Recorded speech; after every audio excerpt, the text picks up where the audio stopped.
I saw. I'm live. I just technically went live now. I saw that. I gotta look more if Avi made that statement. That's an interesting statement that they think it's hollow due to its gravitational influence. I mean, really, it's hollow? That is kind of odd. I have to say, that's another oddity. It's showing characteristics of being hollow. That's what Avi said. I gotta confirm that. I don't know, Chris. I need to confirm that before going off the rails. You know what I mean? I think we've already gone off the rails. Oh, yeah. I know. Don was talking about it last night on the show with Gary and Mark.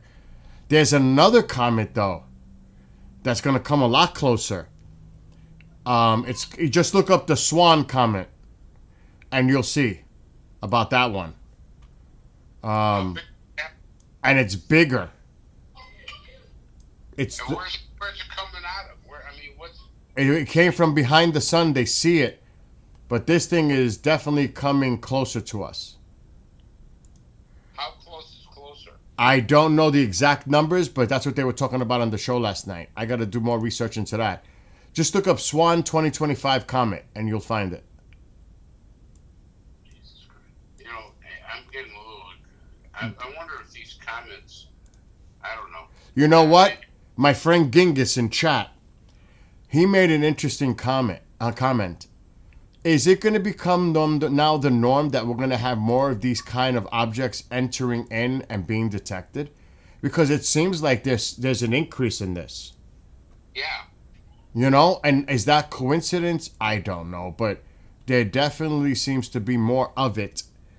The comets or interstellars. I'm like, what the heck is going on? All of a sudden, maybe because our detection is better?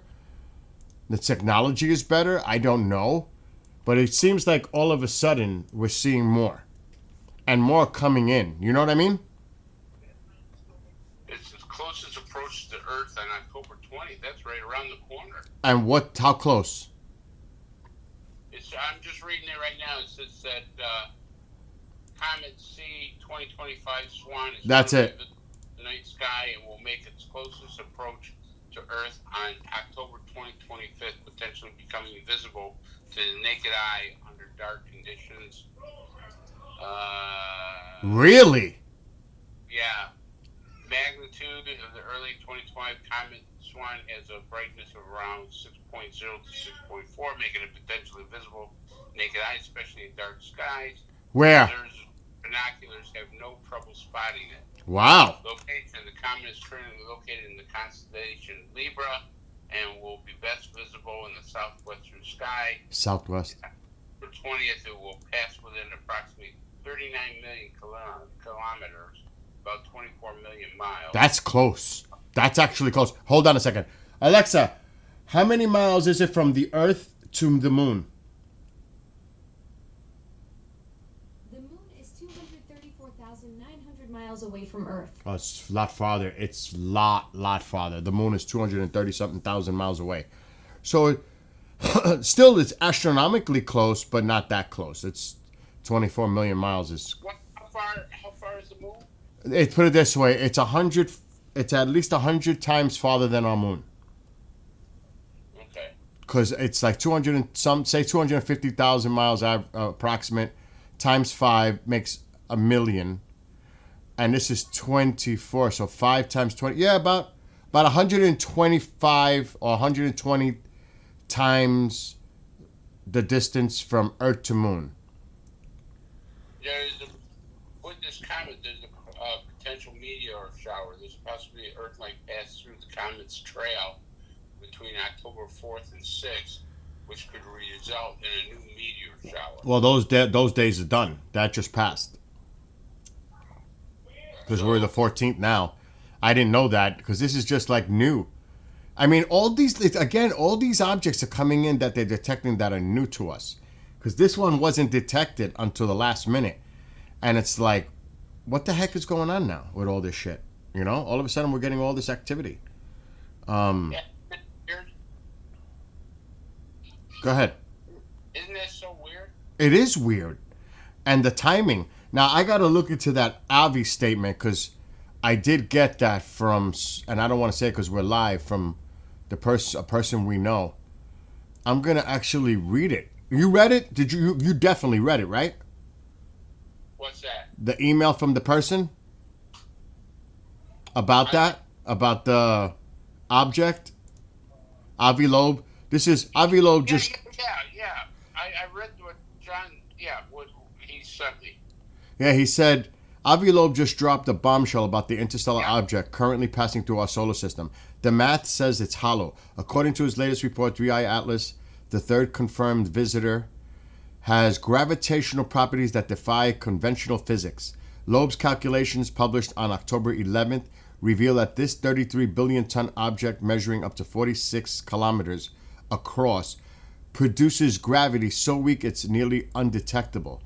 When it passed Mars on October 3rd at 29 million kilometers, remember this comet is coming between 24 million, the one Swan. The gravitational impact couldn't even be measured. For context, that's equivalent to 5,500 Great Pyramids generating almost no gravitational pull, a physical impossibility for solid rock or ice.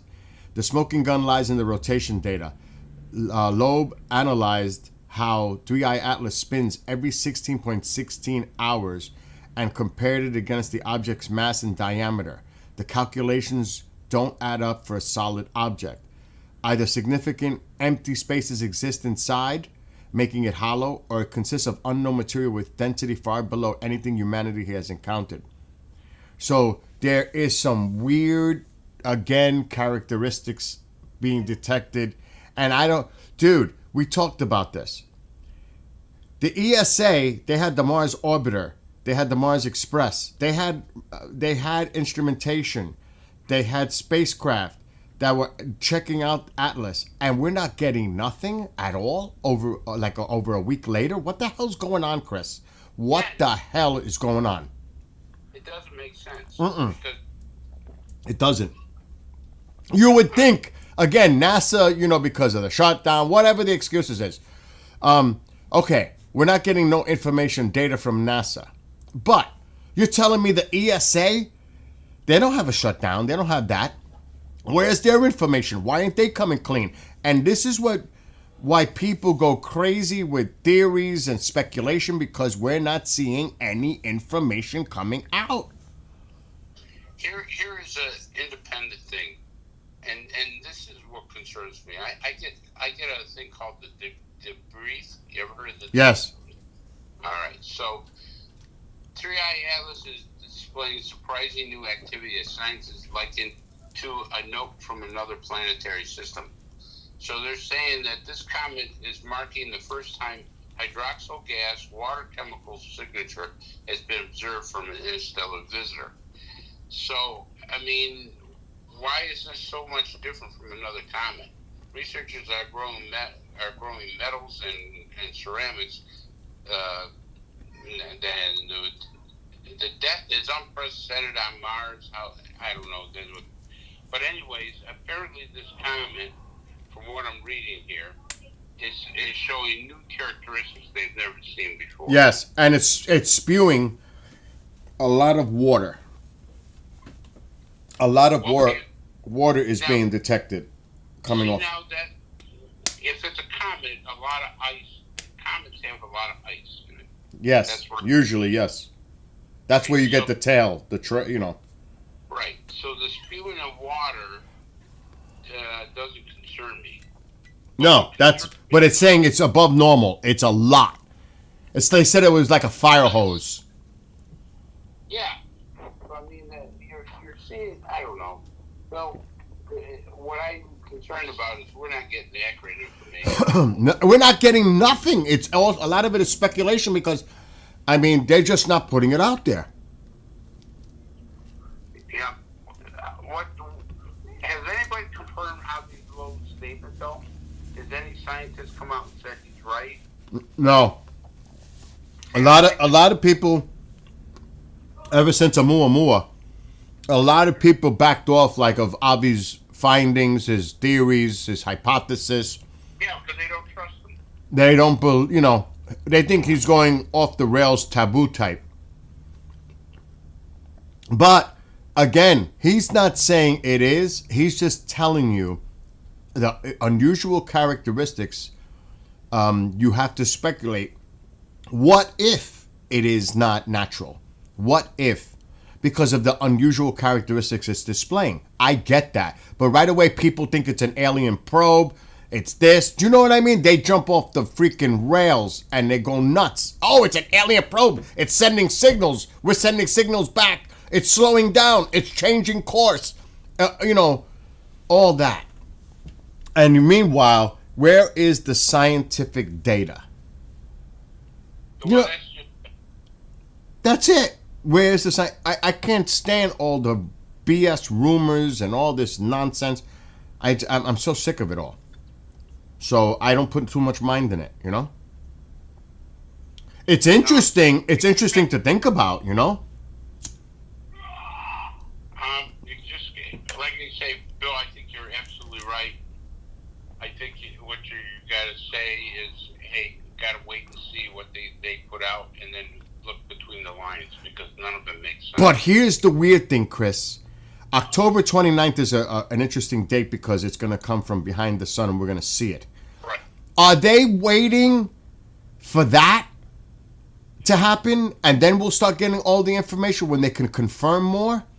No, here's what scientists are probably doing. They're measuring it before, they probably measured it before it went behind the sun. Right. And then they measure it after. Because Correct.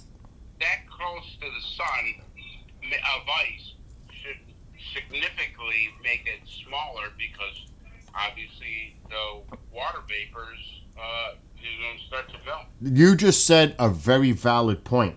They want to do a complete analysis before the early stages and after it comes from behind the sun and it's continuing its journey and say this is the characteristics it had before, this is the characteristics it have now. What are the commonalities of a comet? Is it doing anything unusual? They're waiting to put the picture better together, the pieces better together, and then put it out there for the public. I think that's what it is. I think you're right. To be honest, I think you're right. I will tell you this: if it comes back and it's not smaller, then I would start looking at credence toward Avi Lowe's statement. Because Yes. It should very much melt a lot. I mean, if it's as close to the sun as they say it is, right? It's going around the sun and it's close. That thing should significantly drop in weight and size and everything because the water would melt. Especially if it's hollow. Yeah. Now, if it's hollow, what is the gravitational pull that the sun can influence it? Because the trajectory is based on density, speed, etc. But if Avi's statement from a couple of days ago, he's stating that it has characteristics that it may be hollow or it has hollow pockets inside, that means the gravitational pull influence of the sun could change its trajectory. Sure. So we have, I think that is part of it. They're still trying to figure out exactly the makeup of this thing, the composition, its density, and how the sun will influence its movement. Because we're basing it on the trajectory right now just based on the stuff that we understand. This might be a situation that we don't fully understand the composition of this so-called comet and what it can or cannot do once it exits the sun. So I think that's what they're waiting for. Because Avi made an interesting statement. You read it. Well, so, yeah, but let's say it comes past the sun, comes out from behind the sun, and it's the same size.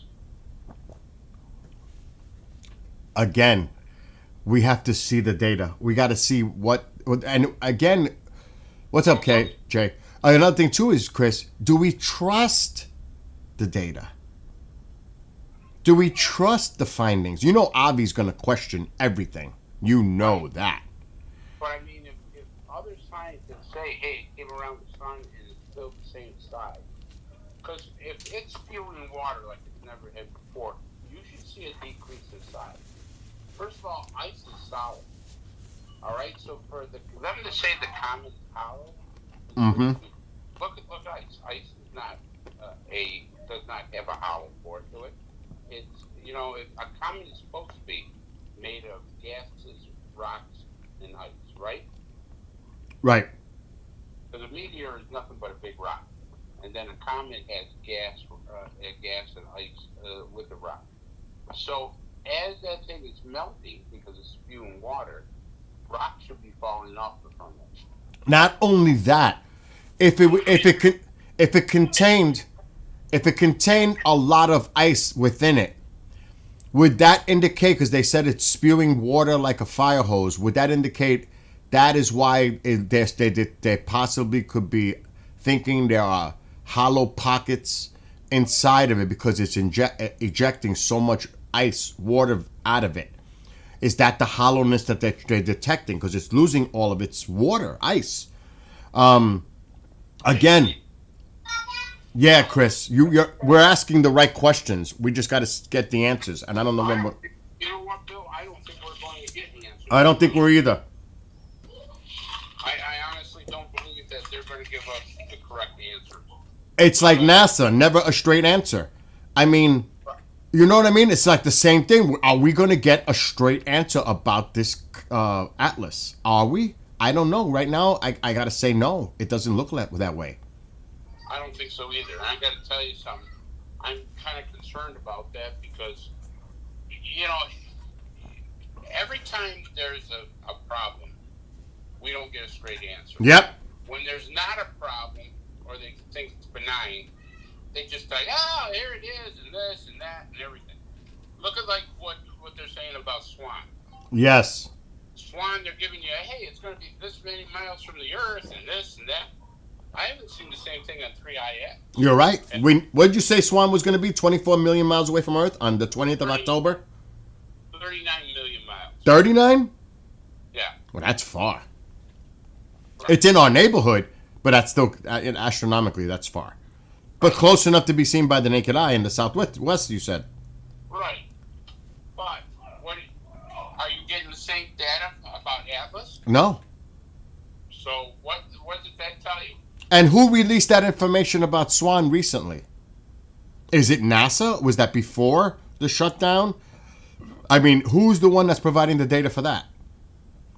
All kinds of scientists. You know what I mean? Are they part of the shutdown, or are they doing it on their own? Is it something else? Is it the Europeans, or what is it?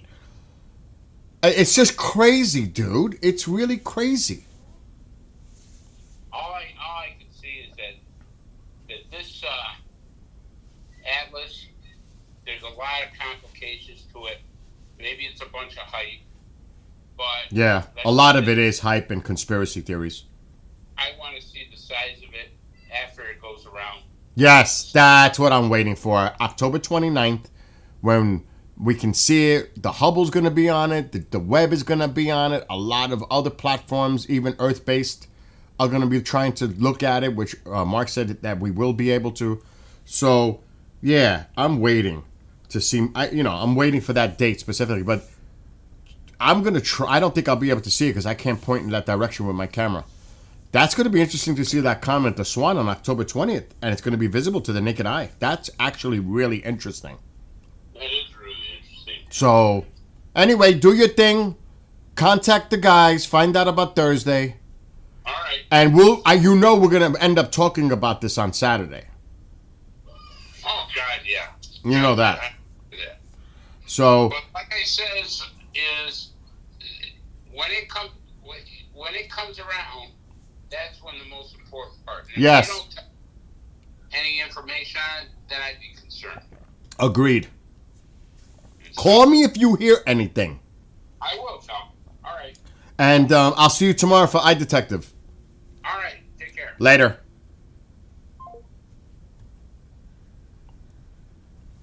Yeah, Avi made an interesting statement. Now, he's pretty much by himself talking this stuff. The other scientists are like backing off, like when Avi's talking about, let him talk about it. When, a lot of them don't want to touch it because they think he's a little out there with this. But he's telling you that it has even more unusual characteristics, yet to be proven with data. A lot of it is speculation, but he's saying it almost definitively that be due to its lack of gravitational influence when it passed by Mars. Now, where did he get that information from? NASA? ESA, the Chinese. Where did he get that information from? But that's the statement he made 3 days ago. 3 days ago, he made that statement. So we got to see. We got to see what happens in the next few weeks. But this other comment, Swan, if you live in the Southwest, like in California, Arizona, oh God, you might be able to see it. It's better from the Southwest. That's what they said. On October 20th. Look at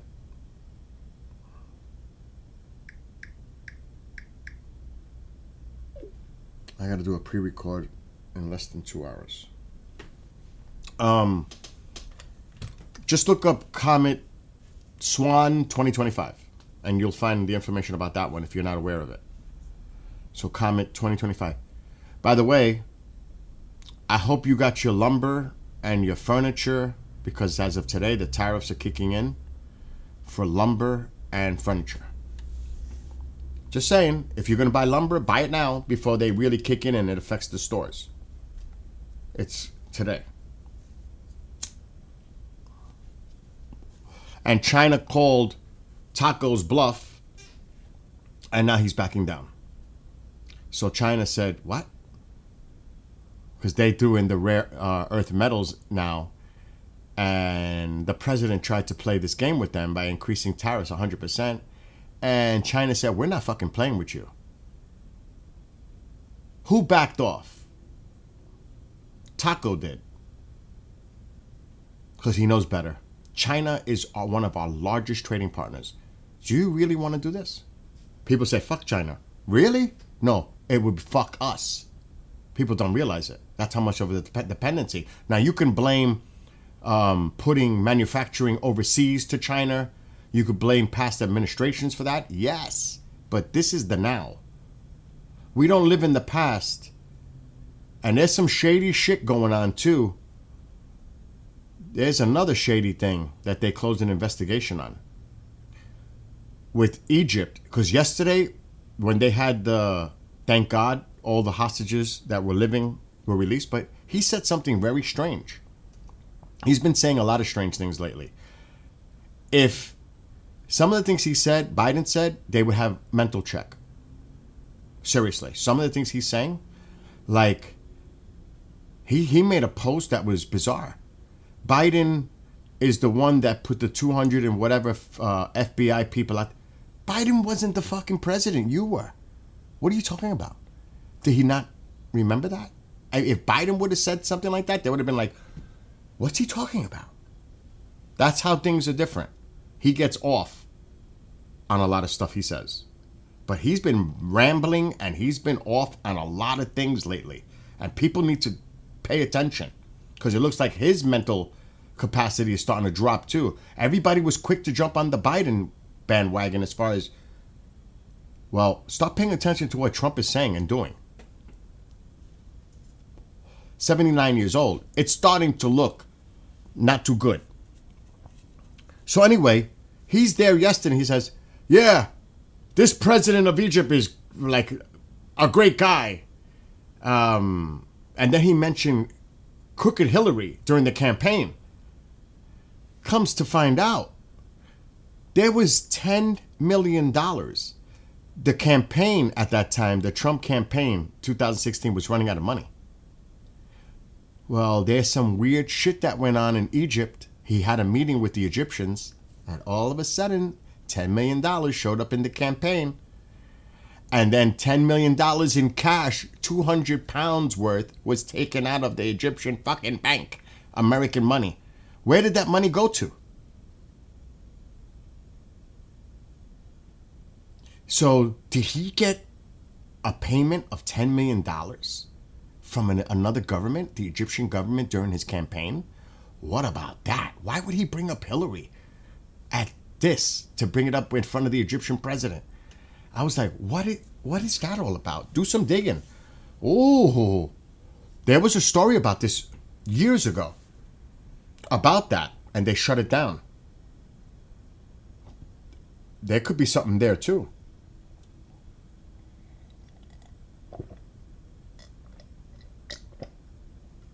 You are not supposed to take foreign money for a campaign. Your campaign, presidential campaign.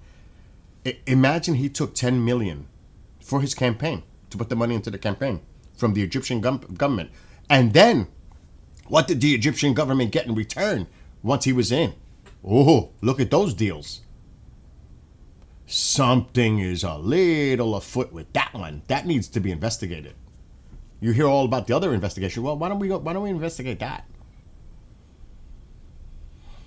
There's a lot of questionable shit out there. And people need to be paying attention more closely. I was like, what is he talking about? Why would he bring that up?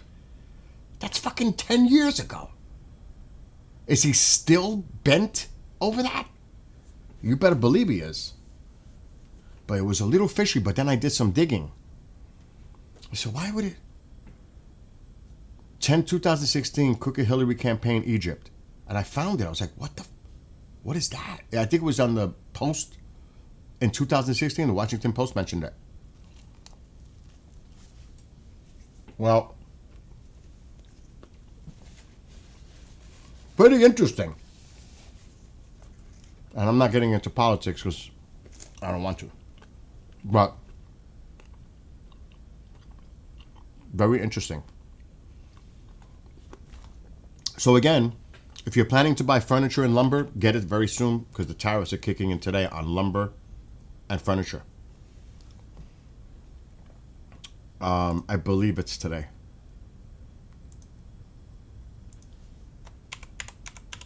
And food is just ridiculously high. Everything's going up so crazy. And I'm glad that Marjorie Greene is stating what I've been saying. When you round up all these undocumented people that work in construction and our farms and everything, I own a small business. I mean, I shouldn't say small business. I own a construction business. They're taking all our workers. What's going to happen? She even said that, and she's right. That's the point I've been trying to make. You remove all these people working, not the worst of the worst, but people that are working. A lot of these companies are going to get hurt. And then they got to hire. Let's say legal hiring, which is going to cost them a lot more money to hire people. So guess what happens then? Prices go up because that's going to cost the consumer. So all these people that talk shit, careful what you really wish for. What should have been done is these people are given temporary work visas and strictly monitored to keep them working in essential roles in our country. But right away, MAGA says, oh, that's amnesty. No, it's fucking not. It's temporary. They're doing vital work in the infrastructure to our country. It's so ridiculous how stupid.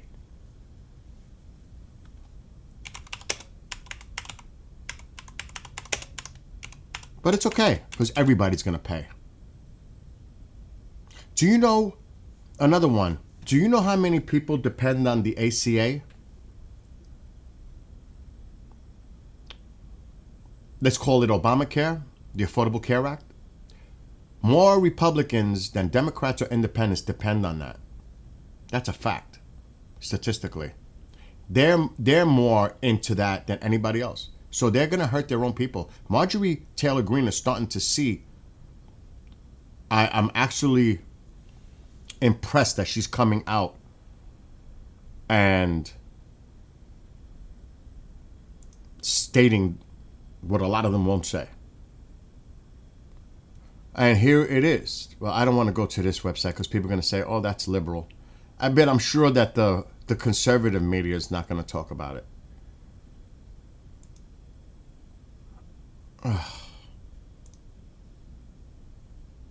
Okay, here. This is independent. This goes into effect today. Trump's tariffs on timber furniture go into force 9 hours ago. Imports of softwood lumber, furniture, and kitchen cabinets to the U.S. now face tariffs up to 25%. The duties are likely to cause a jump in construction costs in the United States. housing, construction, let alone going into these companies, these construction companies, and rounding up their workers to be deported. Not the worst of the worst. And even Rogan is talking about it. There are a lot of conservative people are starting to pay attention now and say, what the is going on? Well, guess what? I've been saying this for months. As an independent, pay attention, because it's coming to a neighborhood and a home near you. Unless this changes and Mr. Taco backs off, like he did with China, like yesterday. It happens every day. The stock market went back up when he changed his tune, his stance with China. Then the stock, because it dropped on Friday when he announced the 100% tariff increase on China, it dropped. And then yesterday he changed his tune, the stock market went back up. It's like cray-cray. So pay attention. Just that's all I say is pay attention. Don't watch your news media, whether it's Fox or CNN or MSNBC or OAN or Newsmax. Pay attention. Seriously, pay attention. Because you're only going to hear one side of it, whatever you're watching. You're not going to see the whole picture. You have to do your own research independently.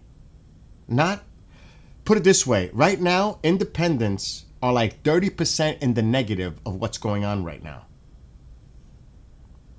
It's like that. In some areas, it's close to 30% minus what independents are thinking right now of what the freak is going on. Did food go down? No. Did cost of living go down? No. Everything is going up. Now there's the threat of healthcare to a lot of people. That's a major thing. It's going to backfire on the Republicans because a lot of people depend on it. A lot of their constituents depend on it.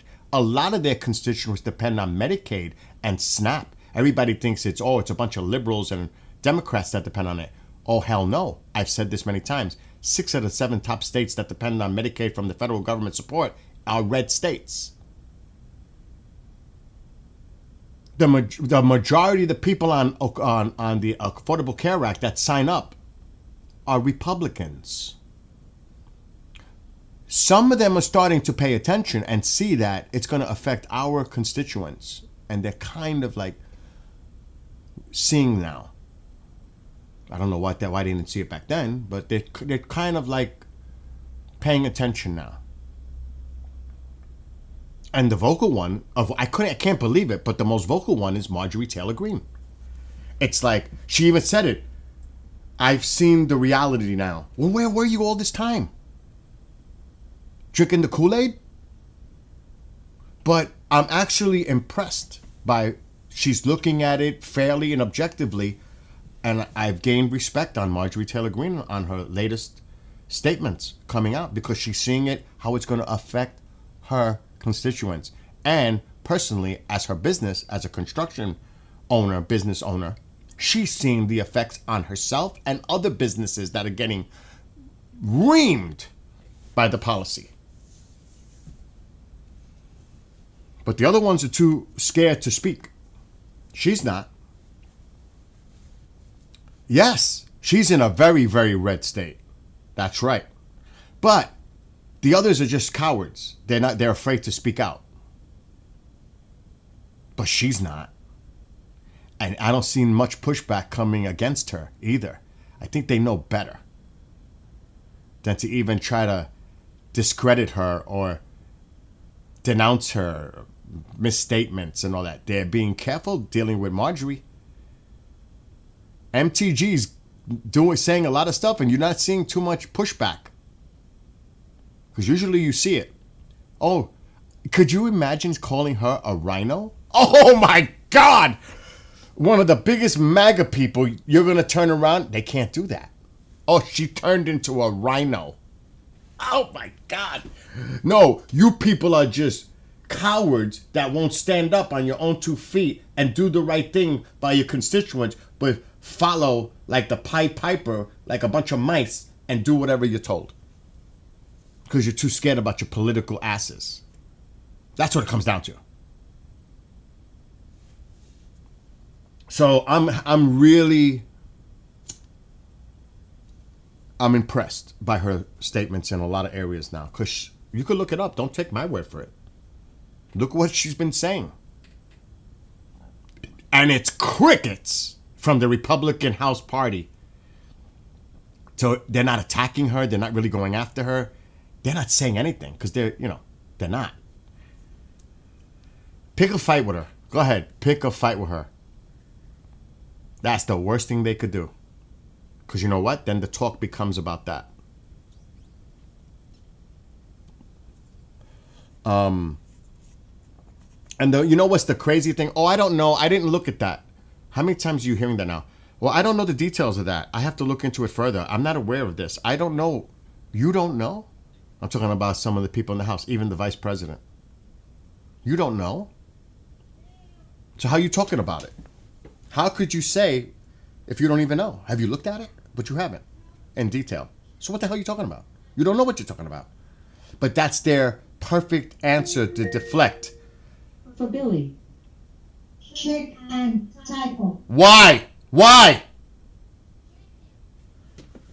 It's the typical answer. Oh, I got to look into that further. I haven't really looked into it. That's the famous line. Oh, I haven't looked into it in detail. I don't know.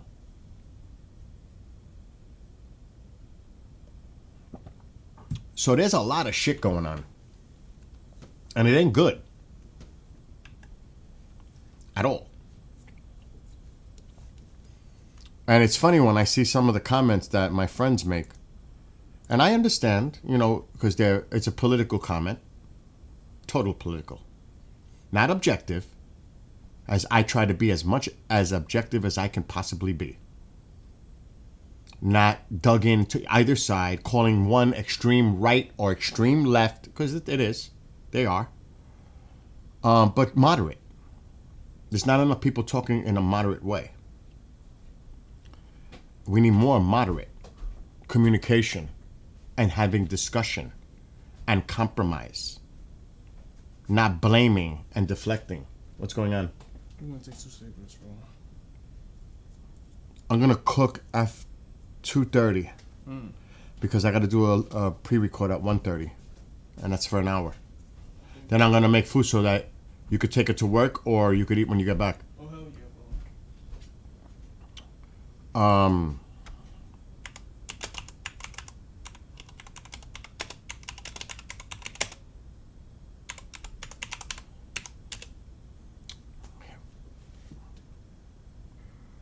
Let's see. Let me do. I don't know if I'm gonna find anything.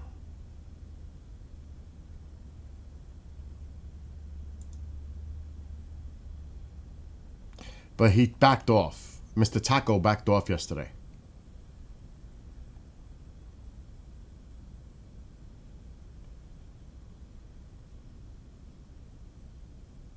And this is what it was about. It was because he threatened China. And people are like, do you think China's going to really bluff? Do you realize they know they got us by the cojones, especially with rare earth? He had to back off. And he does that a lot. The next front, their trade war, but he said something yesterday that kind of diffused it. Critical minerals. China does have a chokehold on critical minerals, which the Ukraine, we signed a deal with them, which is good. Because they have a lot of it. And that's why politically it makes sense, even though MAGA base doesn't understand it. Because they're Mr. No Wars. There's a lot of critical resources and interests of the United States to invest in Ukraine. You got to see how rich they are in a lot of areas. You would be shocked. Remember back in the day, we need to get the Iraqi oil and all this shit. That's why they wanted to make that minerals deal, because China has and they're in Canada now. They have been in Canada for a long time, but it's because of this rare earth stuff. They control it. He threatened 100% tariffs. The market went down on Friday. Then he backed off, and the markets went back up yesterday because he backed down. So he threatened 100% tariffs and new curbs on all critical software in retaliation. China's ministry announced Friday that it is matching the Trump administration's planned increase to port fees on Chinese owned and operated ships. So they're ready to retaliate. So he backed down.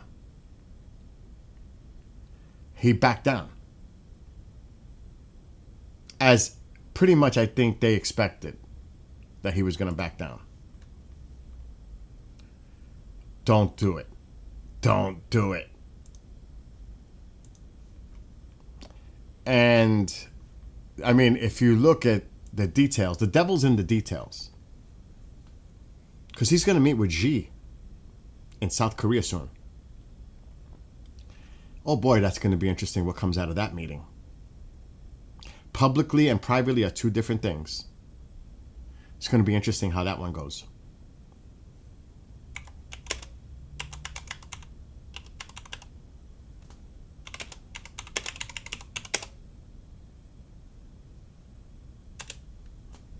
Oh shit.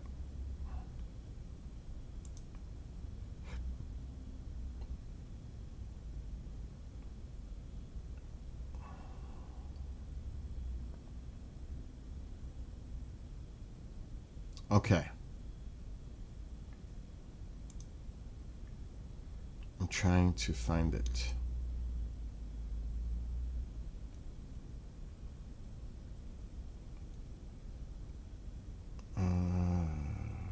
It's hard to find independent information. And more recent articles. Because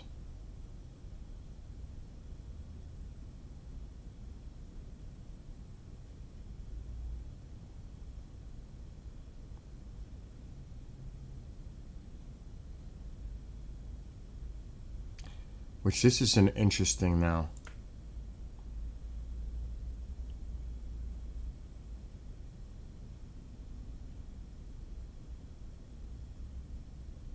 Yeah, but that's since 2010.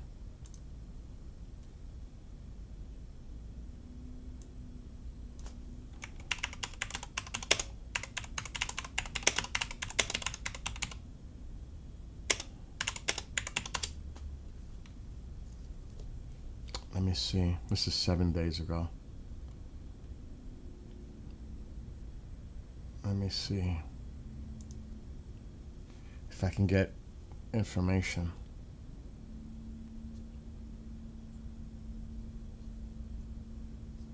The kitchen cabinets and shit is going up today. Furniture is going up today.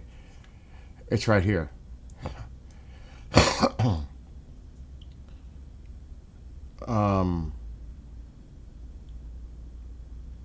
The other ones could go up if something new isn't announced between us and China by January 1st.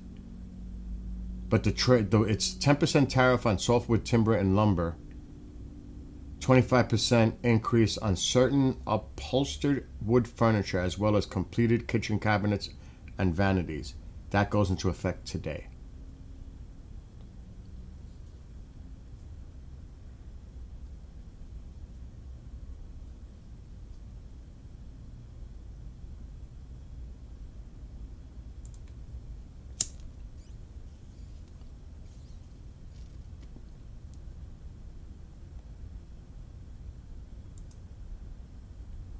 I'm trying to find the list.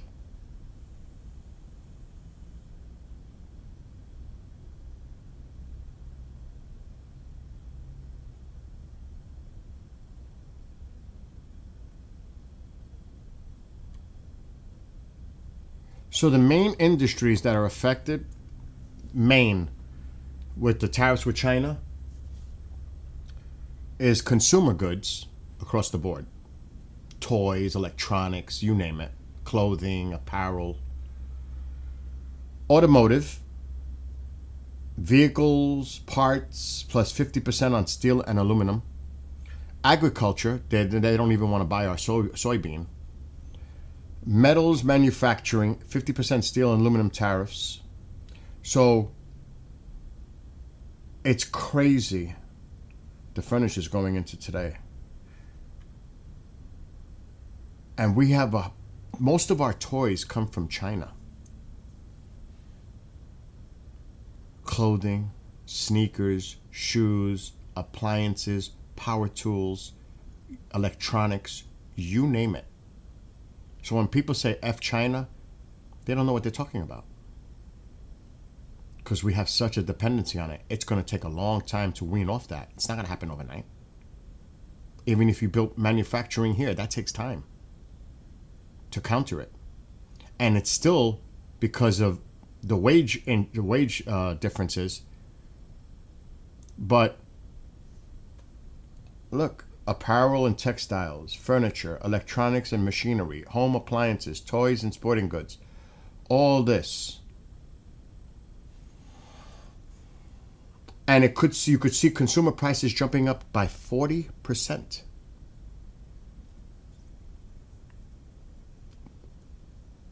This is the shit that people need to understand. They got to get this shit figured out. Mr. Taco can't threaten one day and then pull back the next day.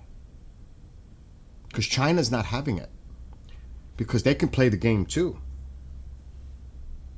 And I don't think people realize that. Is this what you want to do? You want to have a trade war with China? Really? Like, really? I don't know. China said, what? You want to do what? 100% increase on tariffs?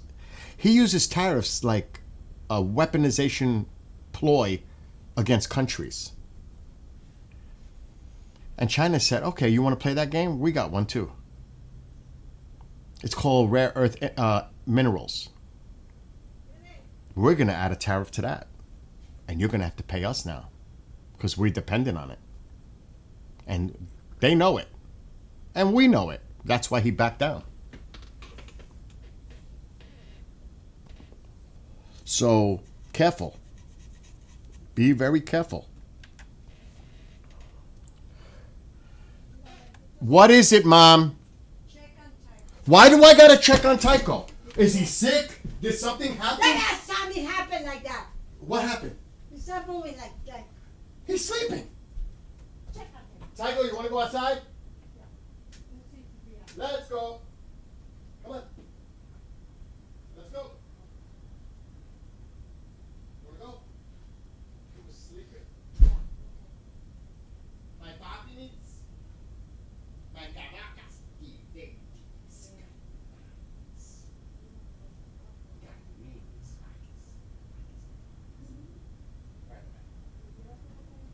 Tabacos.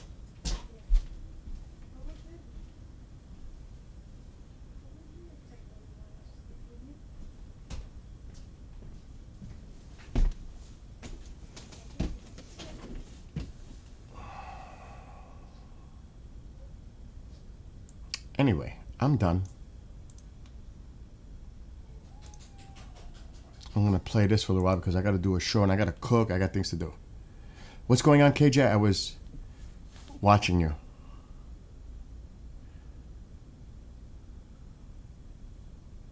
Yes, KJ. I mean, I can put up stats after stats, data.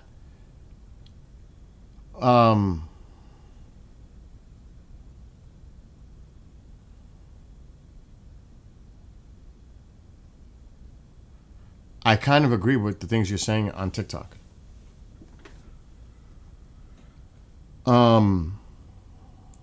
But let me see if I could find this little stat.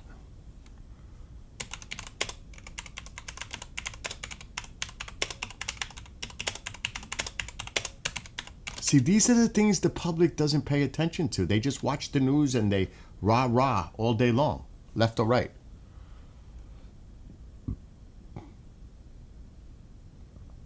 It's just ridiculous. They're hurting themselves.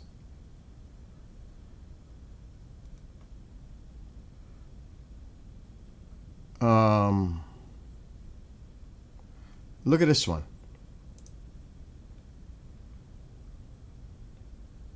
Here's an interesting chart. Look at this. And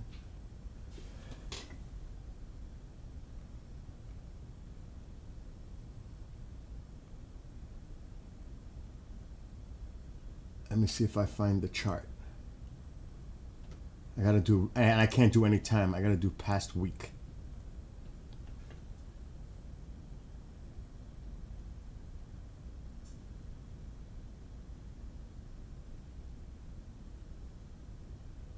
I'm trying.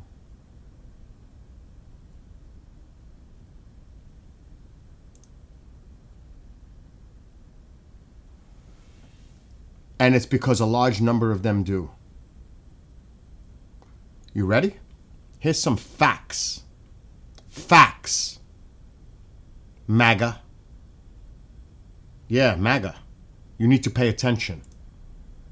Republicans should love Obamacare. Their voters rely on it. That's why Marjorie Taylor Greene is noticing it in her district. She's not saying it because she's a turncoat and she's turned rhino. More than half of the ACA marketplace enrollees live in Republican congressional districts. And even that undersells it. You hear more than half and think 51%, maybe 52%. It's in reality 57%, and that's not a slim majority. And if you look at it, nearly 60% of ACA marketplace enrollees live in GOP districts. So who the fuck are they hurting?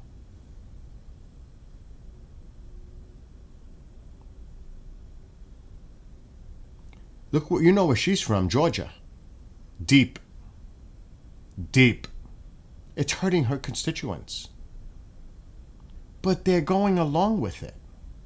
And what did I say a few weeks ago, or like a couple of months ago? They're doing it to try to undermine the ACA. They're trying to find another way to kill this. That's what this is all about. It's more than just what you see on the surface. They're trying to gut it from within to say, this doesn't work anymore.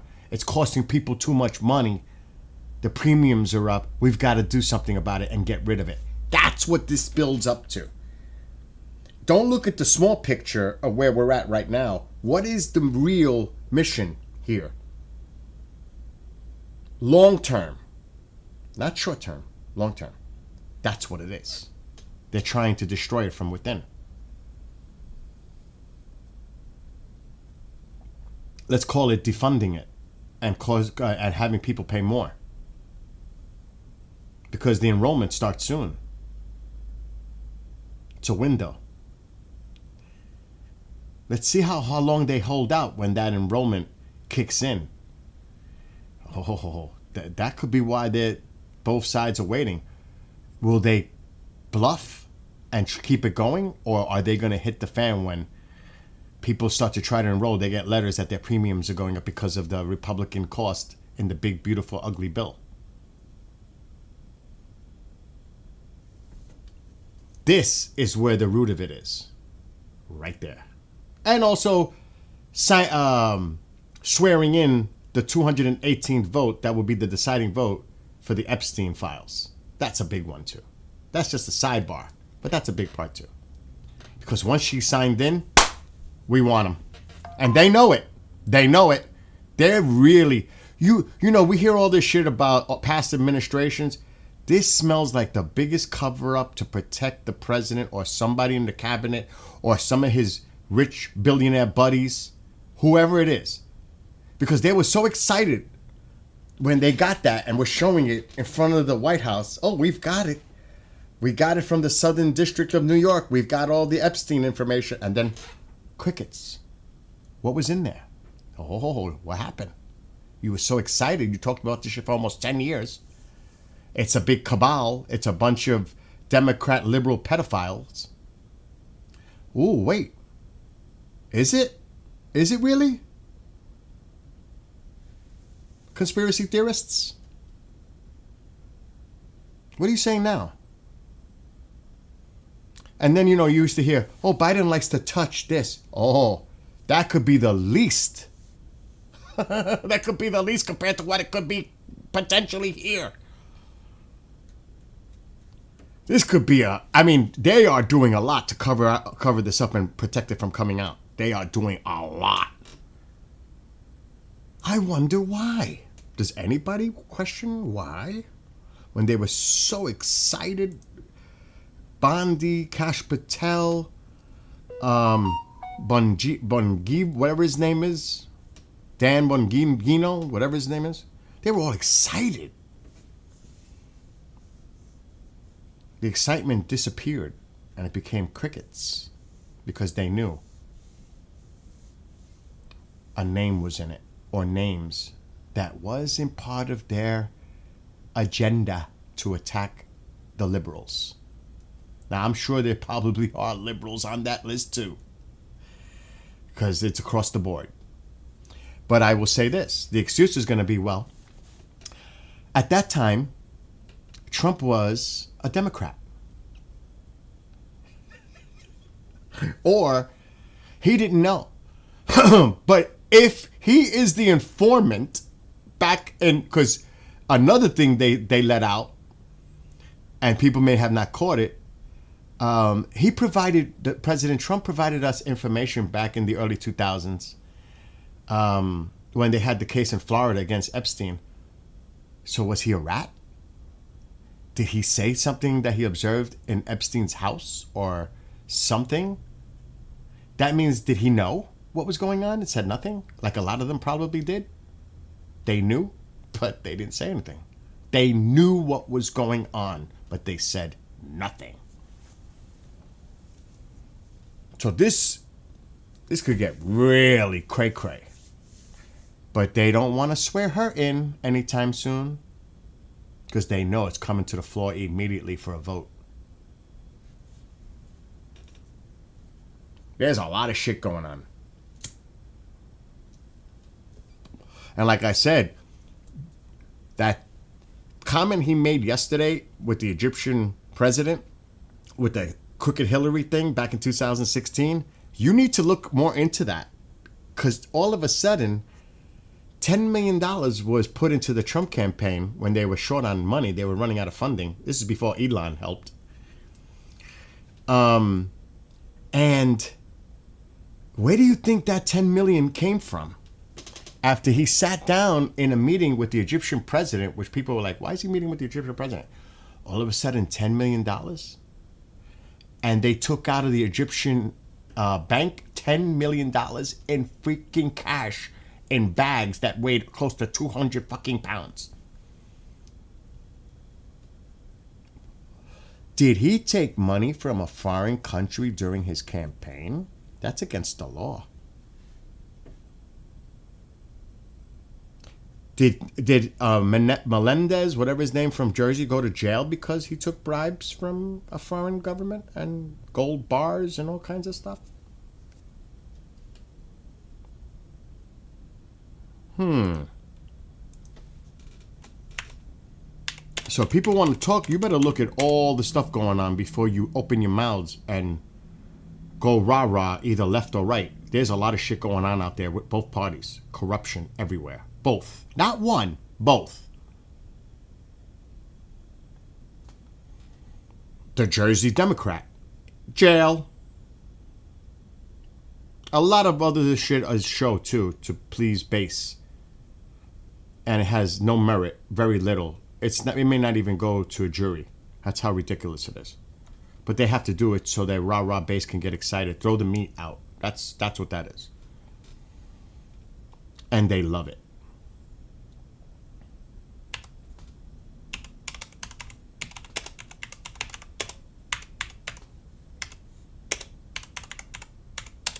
I mean, when you look at things from a logical, rational,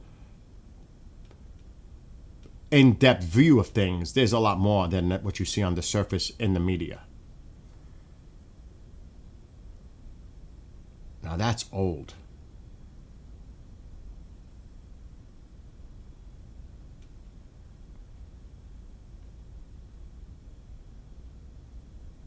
this is. Let me see if there's any newer articles.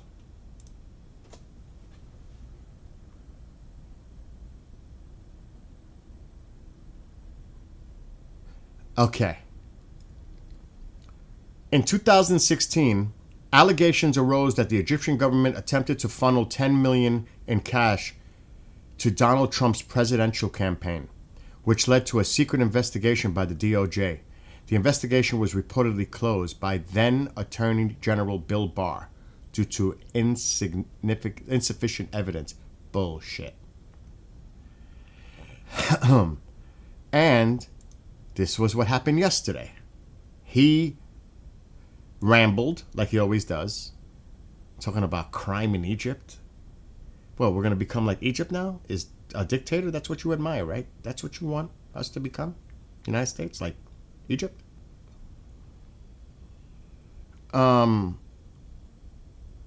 He actually brought it up yesterday. Like, he was praising the Egyptian president. And then he brings up crooked Hillary Clinton, 2016. How they met. They did meet privately. And money.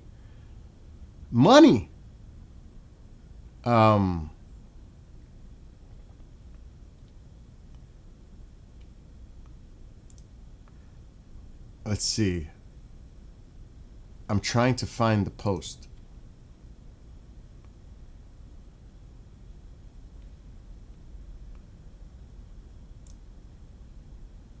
Oh, freak.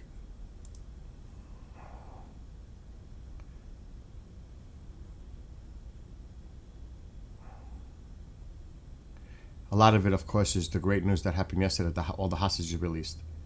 Well, the 20 that were left. And let's not forget that the initial release was over 100 under Biden. There was a ceasefire at one point under Biden. Toward the end of his administration, more hostages were released. But Trump crossed that finish line and got the rest released. So both deserve credit for getting the hostages out. Let's not forget that. Because people, forget, short-term memory. But he said it yesterday, and now people are wondering, what is this thing now with Egypt and the benefits they had once his administration was in office in 2017 and the benefits that Egypt had because of that. So there's a lot of questions, a lot of shady things. You want to talk about cover-ups? They closed that case. Barr closed that.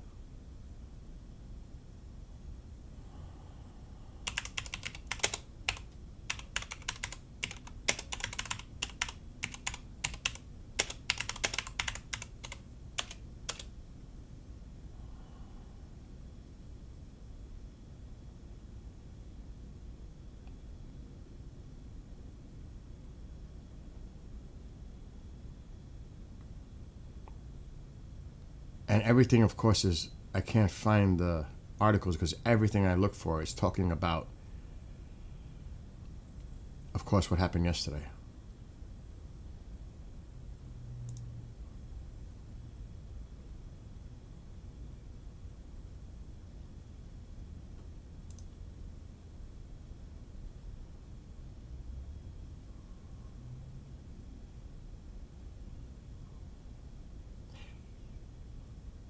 Okay, here is more.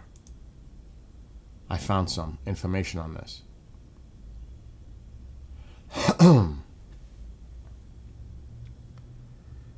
So here is the interesting details of this. People may not be aware of this.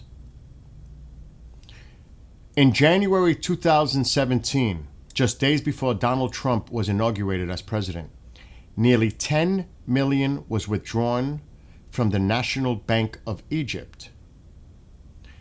This transaction, hold on, I'm in activity due here.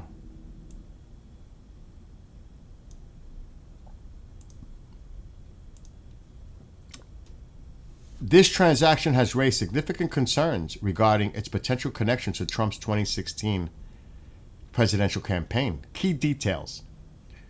The amount, $10 million.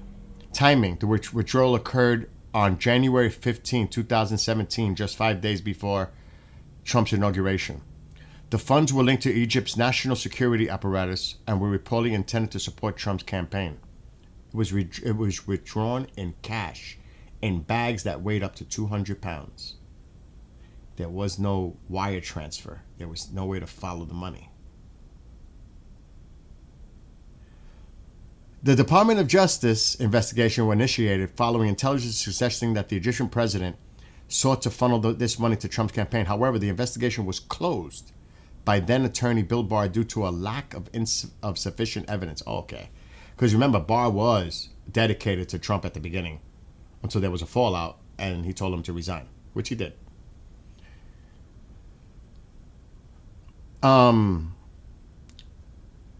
House Democrats have requested Trump to provide proof that he did not accept this money, emphasizing the need for transparency. The current status of this is the allegations surrounding the $10 million withdrawal remains contentious, with ongoing discussions about the implications of foreign contributions to U.S. political campaigns. The matter has resurfaced in political discourse because he brought it up. He brought up Crooked Hillary yesterday during his campaign, how the Egyptian president helped him and was a dear friend. Oh my God, he did it to himself yesterday by opening up his mouth when he rambles. He just opened it up again, the can of worms. This is going to be, you're going to hear more about this. He did it to himself because he cannot resist. Particularly as it relates to election integrity and foreign interference. Oh my God.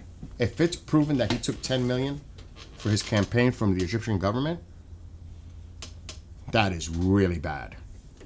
And then, what did Egypt get early in 2017 when the administration took office? Ooh, you got to look that one up. They had money that was frozen. It was unfrozen.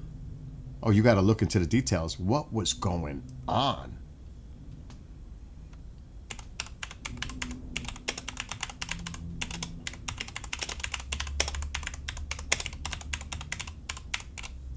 Sometimes it takes, some digging and research to find out information that a lot of people just go based on what they see on the news.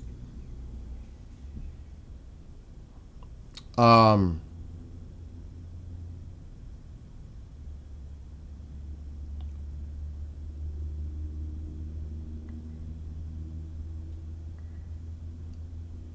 trying to find the article that goes back in time.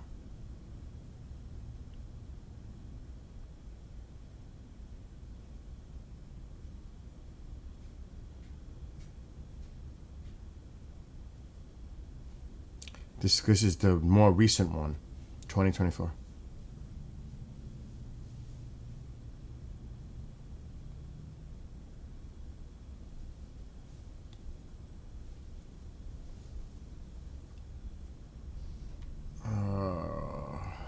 I put in first administration. Bro, What? can I take some chips and one of that? Yes. Okay.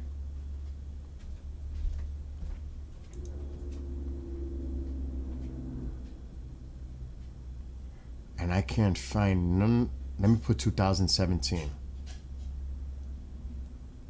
Because it happened right off the top. I forgot where I found it. Shit.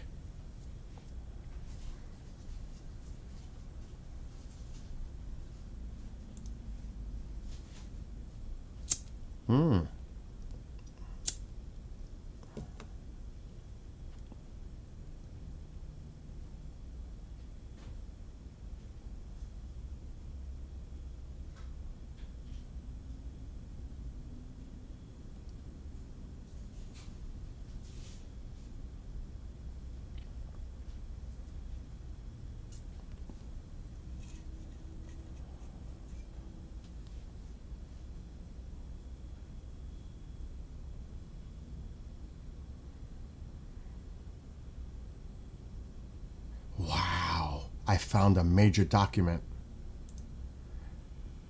And I'm saving this PDF. This is from 2017 regarding Egypt. September 29, 2017. U.S. aid to Egypt. It opened up as soon as he was inaugurated. What deal did he make with Egypt? What did they return the favor before during his campaign? And this is payback?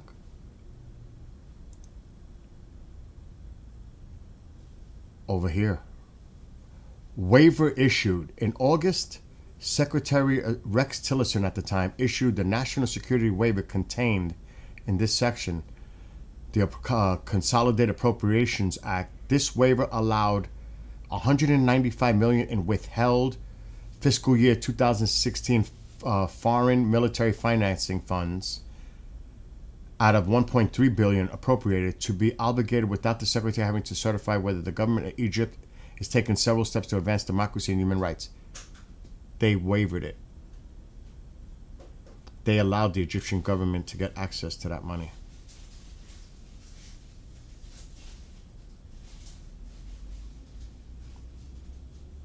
Look, the administration also plans to redirect $65.7 million in FMF for Egypt elsewhere. This action is tied to an informal hold placed back then by Leahy over objections that the Egyptian government's human rights. So forget about human rights. That's out now.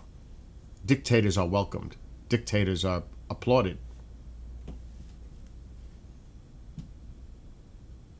Look at this. Obligating $155 million in economic aid.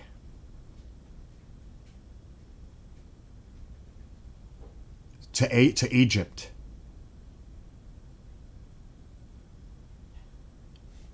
And this all happened. He had a private meeting during his 2016 campaign with the president or dictator of Egypt.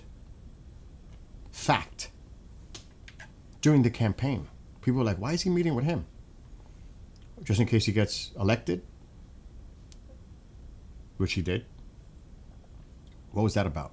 And that 10 million. And then the benefits that Egypt received once he got in. And then the case is closed, insufficient evidence by Barr. I don't know. Sounds like could be some shady shit going on right there. So, I don't hear nobody talking about this though. The only reason it got my attention is when I seen what he said. Why would he thank him? He's a great friend. I've known him for a long time. He's been a friend since back when Crooked Hillary campaign. And I was like, why is he bringing up Crooked Hillary now? What's up with that? Then I did some digging and I said, what is this with this relationship with Egypt that goes back? That he considers him a dear friend. And then I started to look into it more. A little digging.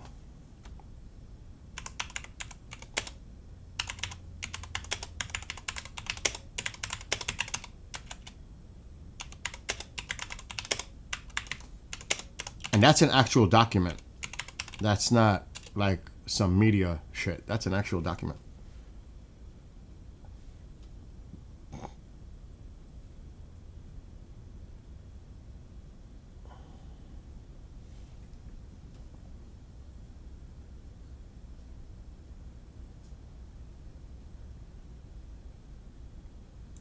Look, it was at the United Nations. This is it.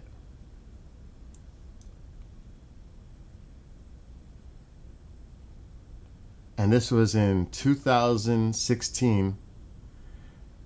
At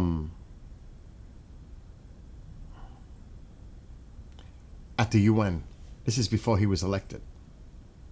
And he sat down with Egypt. No other countries but Egypt. Look. Trump praises autocratic Egyptian leader. September 19, 2016. there's at least one Muslim country Donald Trump has great respect for. And he, during a special meeting on the sidelines of the UN General Assembly, in a strikingly praise-filled summary of the meeting released by his campaign, the Republican was said to express to Sisi his strong support for Egypt's war on terrorism and how, under a Trump administration, the United States of America will be a loyal friend, not simply an ally, that Egypt can count on during the days and years ahead. So, what's up with that? Where's that 10 million? A lot of questions. Why Egypt? Why then? Just Egypt. And why was 10 million taken out in cash 5 days before he was inaugurated?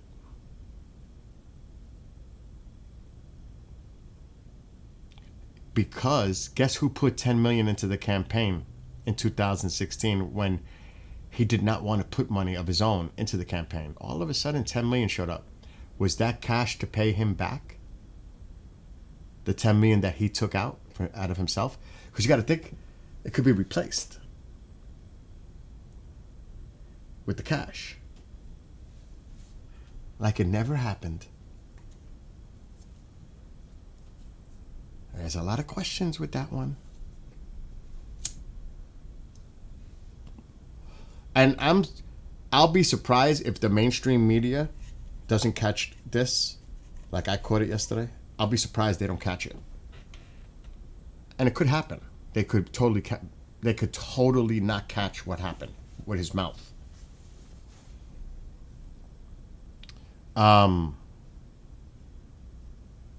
We cannot say for sure, of course. It's speculation. But it is definitely something that needs to be looked into. Obviously, I'm not a conspiracy theorist, and I'm not going to say without any facts, more facts to say definitively, like a lot of people do, that this person's guilty, this person's not guilty, this person's in the files, this person's not in the files. We don't know. We need more information. We need credible information, not speculation. Let's just put that out there for sure. But it sure does not look good. Especially when it looks like the slips are happening a lot more.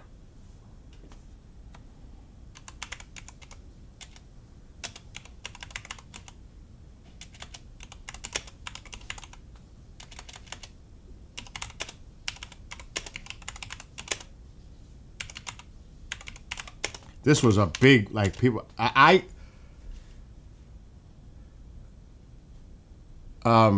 there's so many articles on it. I mean, but not on conservative media sites. But we'll go to the AP.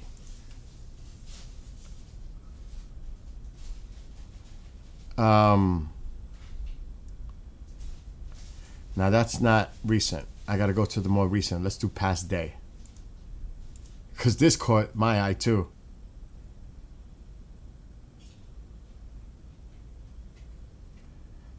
Okay, maybe the past day. Let me do past week. Yeah, 2 days ago. Look at this. This is what he said on a social media post. And it's so ridiculous. I don't know if he forgot. Like, could this be the most crazy? If Biden would have said something like this, people would have said, oh, he's definitely losing his mind. Okay? To be fair. Donald Trump falsely says Biden FBI placed agents in January 6 crowds. It wasn't the Biden FBI. It was your FBI. You were the president. They answered to you, not to Biden. He wasn't the president. Yet. You were. Actually, it was Mike Pence that was calling the shots behind the scenes, not you. On the phone. Calling in for support. while you sat and watched your TV and had probably some munchies and watching everything going down. But he actually said that it was Biden's FBI. It wasn't Biden's FBI, it was your FBI. You're the commander-in-chief. That has raised some eyebrows. Like, what the hell is he talking about? What is he talking about? Because you know why? His news source is the far right platforms. That's where our president gets his news from. The far right media. And that's his news. That's his source of information. Not that he reads briefs or listens to people tell him, and especially this administration, they tell him everything he wants to hear. But, my gosh. Like, what? Putin? Did you see that one? Putin took part in World War II? What? Putin was involved in World War II. The things coming out of his mouth are almost scary. Like, what is he talking about? And then to say, wow, you don't have no crime in Egypt. You're doing a great job here. Back home, things are crazy. Oh, so you want us to become like Egypt? That's a dictatorship. Oh, so that's what you want? That's what this is all about? You emulate them? You admire them? This shit is downright cray scary. And I don't know what it's going to take for people to wake up and say, oh shit, what's really going on here? I don't know. 35% is not going to change. The MAGA deep are not changing. The Democrats, they're dug in just as bad on the left. There's extremism on both sides. Let's not get that twisted. When they throw out this phrasing, well, you represent an extreme left media. Well, what the fuck do you think the other side does? Who's in the press corps at the White House? It's mostly conservative MAGA reporters. What are you talking about? That give you these beautiful softball questions when you're doing briefings. You loaded it with your side. Don't talk about that. It's just ridiculous. It is embarrassing. Really. So hopefully people will wake up from a moderate point of view. Not left or right, because they're dug in. Doesn't matter. The Kool-Aid, whether it's blue or red, they're deep into it. I'm looking more from the moderate perspective as an independent. And looking at things, and I'm like saying, what the hell's going on? But he's said some really bizarre things lately that make me say, wow, we were talking about Biden, which is true. Biden was definitely losing it. There's no question. Well, he's showing some signs that he's not so sharp either lately. He opened the door yesterday about that money, $10 million thing that happened with Egypt during his campaign in 2016 and the benefits that Egypt received afterwards and the cash that was taken out of an Egyptian bank. Cash in bags weighing 200 pounds. Cash, 10 million in cash, 5 days before he was inaugurated. He opened himself up to that yesterday by talking about it. I was like, what is he talking about? I was like, why is he bringing that up? He opened himself to it. And remember, and Marjorie Taylor Greene is right, and she's worried about her constituents. The majority, it's like 57%, of people who depend on the Affordable Care Act are in red districts, healthcare. 57%.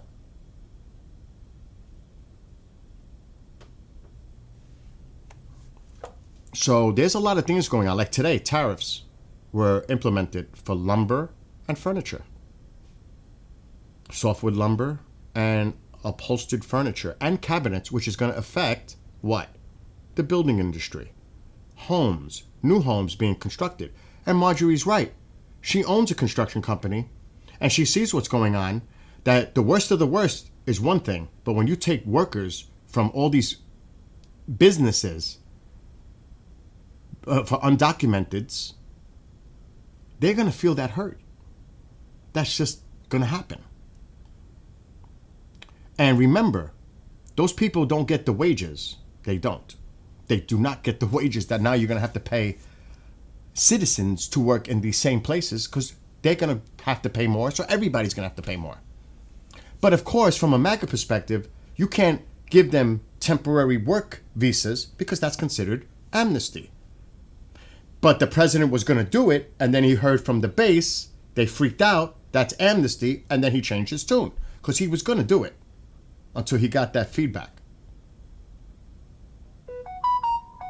So there's a lot of things going on.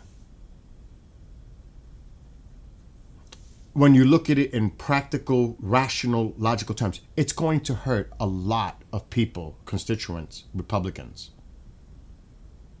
Medicaid, SNAP. Look it up. Don't take my word for it. Do the research yourselves. Look up. Don't watch Fox News, MSNBC, CNN, because they're going to tell you a narrative that they want you to hear, whether it's left or right. You're going to be fed that all day long. You're not going to see and decide things objectively by doing the proper research that you should all be doing, because you're being told what you want to hear. And you're all for it, and I get it. But it's good to do some real research and look into things more in depth instead of watching that 24/7 on your TVs, and it's like hypnosis.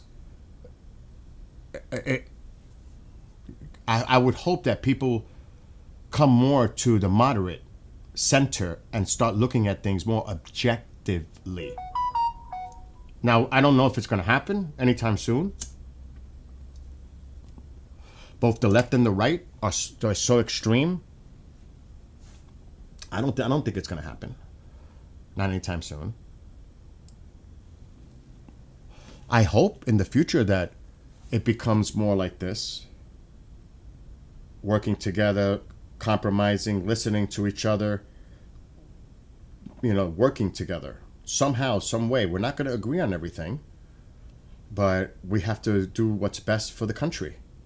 Not a specific group.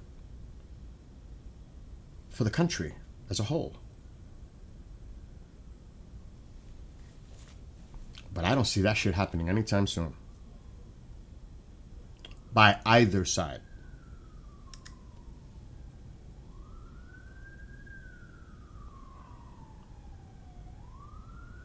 Something's going on over here. And again, I'm in a lose-lose situation because I pick on both parties. I'm in a lose-lose situation as an independent. There's, because you're going to pick on both sides and you're going to pick it apart. And there are some really great things like what happened yesterday. It was the president that put this over the finishing line to get the rest of those hostages released. Absolutely. It is the president that is declaring war with these terrorist cartels, which I praise and I love.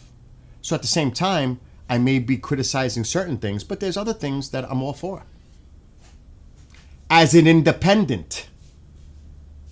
Not that everything I agree with any of them or disagree with everything all of them say.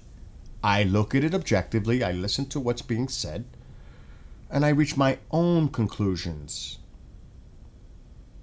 Not by party line. Because if Republicans in these red districts really understood how it's going to affect them, they would definitely put pressure on their representatives to not go along with it because it's hurting them. It's going to hurt them.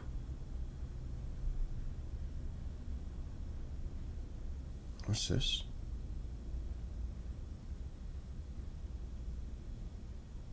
Weather-related, oyster farmers face devastation from increasingly powerful storms. That was that noise.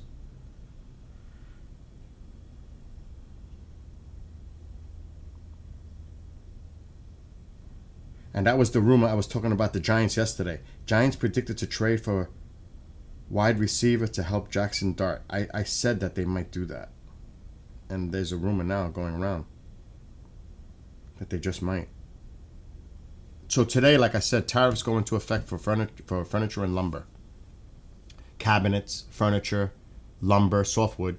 A lot of it has to do with construction of new homes or even remodeling. Shit is going up. It's going to definitely affect the construction industry, especially. People may not know that yet, but it'll reflect in time. I remember when coffee was, the same cup of coffee that I buy was $11, $12. Now it's 18 and change. And prices across the board are going up. Everything. I'm like produce, vegetables, fruits. Now, I don't know if they're using it as an excuse, because that could be. But everything's going up. It's not coming down. Day one, things coming down? Hell no. Everything's going up. Pretty much across the board. And people that are not ignorant or stupid see that when they go shopping and when their costs are going up. When it affects the wallet, electricity, it's not going down. It's going up. That was a lie. I mean, give me a break. Costs are crazy, and they're going up. My friend who works for a utility company, he's a supervisor in New York City. I can get him on the phone right now. Right now. And he's a supervisor for Con Edison in New York City. You know what they're planning? A 10 to 13% increase on their rates next year. So if he's paying $700 to $800 a month during the summer, and now he's got to do heat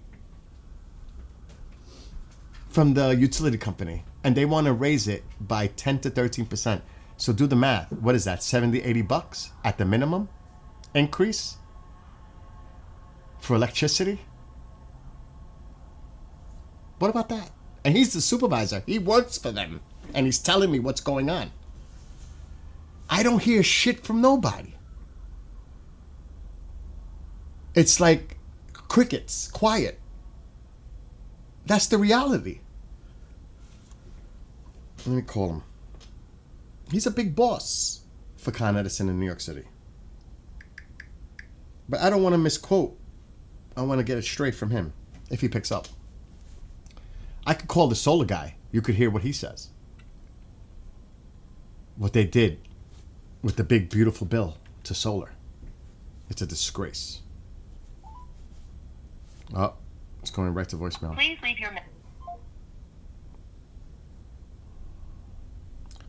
I'm actually going to call the owner of a solar company, the one I got mine from over a year ago. I don't know if he'll pick up.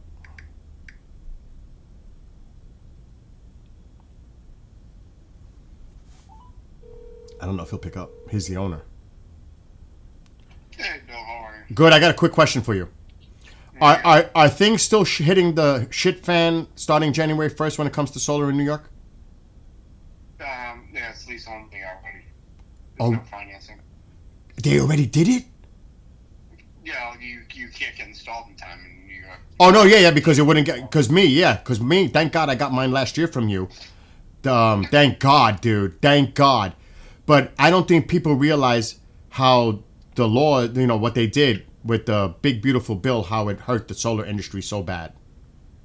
Yeah, we'll be fine. We're going to be like the last one left standing. So. Is New York... Because my neighbor put a new roof, and he's moving here next year.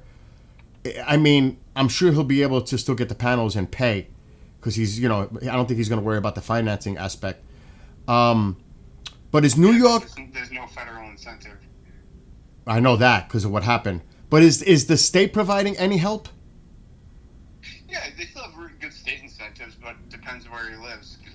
Well, he lives right next door to me. Right next door to me. Oh, if he, I don't remember who your utility. Central Hudson. Central Hudson. Yeah, it's not going to pencil. You're looking at like a 15-year ROI for cash. Wow. Well, listen. If any news come up, please keep me abreast through texts and all that. Because I want to also keep people informed. I mean, just tell them they can lease it. Yeah. Financing financing and cash don't make sense anymore. Yeah, but I leased them and I'm happy. Yeah, exactly. The utilities are going up. My friend works for Con Ed in New York City. Do you do New York City or no? Yeah, Venture has the 45% market share in the 5 boroughs of the largest solar provider. Dude. And He told me a couple of days ago, he's a supervisor for Con Ed. They're planning to increase their rates 10 to 13%. yeah, I know, and they're already like 40 cents a kilowatt. Holy shit, dude. Anyway, I didn't mean to call you. I just wanted to get an update from you for information. Of course, yeah, no problem. That's why you have my number. Listen, God bless you and your family. Happy Thanksgiving, happy holidays, and stay in touch if anything comes up new. Will do, Bill. Have a great rest of your day. You too. Bye-bye. Right, bye-bye. He's the owner. And his solar company deals with many states up here. You heard that? Those are the facts on the ground. Politically motivated facts. Because they're all about the fossil fuel industry, not the green. Though it's saving people tons of money. But let's cut that. Because we want people to go more to dependency on the grid and oil and gas. Those are the facts, as you just heard on this call. And you heard him, that's why I have his number, because I can call him anytime. He's the owner of a big fucking solar, which their panels are made in New York. Not in South Korea, not in China. They're manufactured here. Which is another lie that's out there. This is American. Not like the news you hear, oh, they're made in overseas, it's China, it's South Korea, it's whatever, Asia, whatever. Even if Europe. And that's the bullshit that's out there. And look, you can't get financing now because for the federal tax credit, because it's too late. It took me 4 months to get my panels installed, redo my roof, the whole deal. It's too late. There's no projects now that are going to get that federal tax credit because that ends December 31st. Bye-bye, because of the big, beautiful bill. But he said they'll be fine because they still have their ways with the states doing credits for the people. The states are picking up that burden that the federal governments have, stuck a finger up. So, they'll be okay. They'll find a way. Especially through leasing, which is what I did. Con Edison is charging almost 40 cents per kilowatt. That's crazy. And they want to charge more for electricity. Do you know how much I pay for a kilowatt? 0. Because I get my solar. The only thing I pay is the lease, $125 a month for 26 panels, and a connection fee to the utility company, $40. I pay $165 solid every month, utility. Do you know how much I would be paying if I was connected to the grid every month? At least $300 to $400. That's facts. Like I told them, don't use the oil. My heating oil is at close to $4 a gallon. It costs $800 to fill that thing. Don't use the oil. Heat up the house with the panels during the day. Because at night you lose that. Because I don't have a battery. Because that's where they get you. Solar batteries. It's so expensive. $20,000 average. That's where the killer is. For solar. But I still can utilize all the daylight, even cloudy days. I'm still getting solar. Even people might wonder, would you get solar on a cloudy day? Oh, yeah, you do. So there's a lot of misinformation that's out there. People don't understand the facts. They just listen to what they hear and they believe everything they're told. Without doing any research. Because before I got the panels, I did a lot of research. I wasn't just going to jump in. That's just stupid.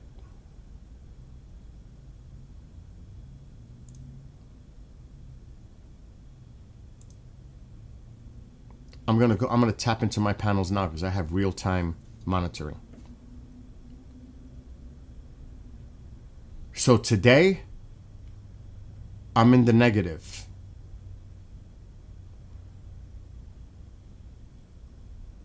Right as of right now. Let me see. Performance, live status. Oh, actually, I'm doing good right now. But not for the whole day yet, because it's early. I am producing right now on a cloudy day 3.1 kilowatts. I'm using 1.2.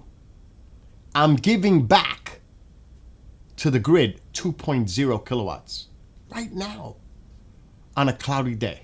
This is real-time monitoring, live status. I don't know if I could slide this box because it has my private information. I might be able to push this up so you could see it. Maybe. Because it has my personal information on it. I'm trying to figure a way I could show this without sharing personal info.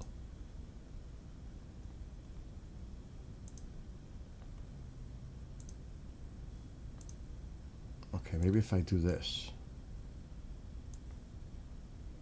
and then do this and then push it up to the top of the screen. Why won't it let me do that?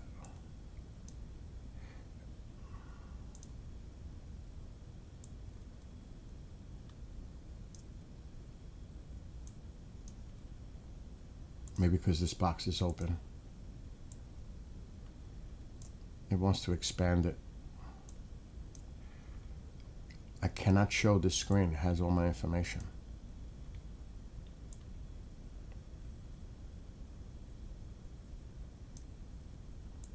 That is stupid that I can't stretch it so you can't see it. It automatically blows it up.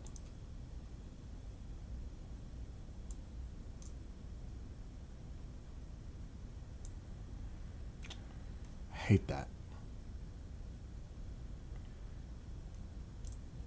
It wants to blow it up. I can't do it because then it's going to show my info. Let me try it a different way. Manage. Status. Today. Today so far is bad because it's cloudy. Let me do the month. I really want to show it, but I can't show it.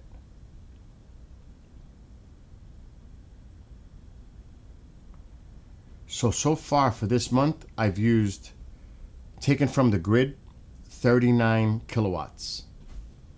So I haven't produced as much as I've used so far this month. I can screenshot that. So far. But the weather hasn't been good either, which means less sunlight. But compared to what it could be, now my electric bill might go up by $40. Still saving a lot.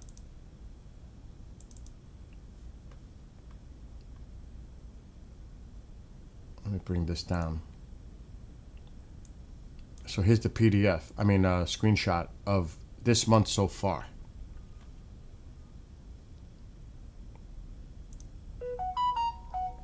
That's so far in October.